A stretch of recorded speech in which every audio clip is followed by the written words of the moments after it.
ගුරු ජීවිතයේ වැදගත්ම තැන අපි මෙතෙක් කල් ඇත්තටම අපි නිර්මාණ දරුවෝ එක්ක කරලා පන්ති කාමරයේ ලස්සනට පරිගස්සලා දෙමාපියන්ට ආරාධනා කරා අපි දරුවොත් එක්ක හදපු දේවල් බලන් දෙන්න කියලා.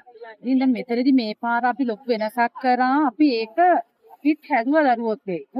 ඒ හදනවත් එක්කම මේ අම්මට තාත්තට ගෙදර අයටත් අපි අවස්ථාව උදා කරලා දුන්නා දරුවොත් එක්ක නිර්මාණ කරලා පොඩි කොහොමද අලවියක් ඒ කියන්නේ අපි ඉවතලන දේවල් වලින් අලවියක් කරගන්න විදිය ගැන පොඩි අදහසක් දෙමව්පියන්ටත් ඒක අත්දැකීමක් දෙමි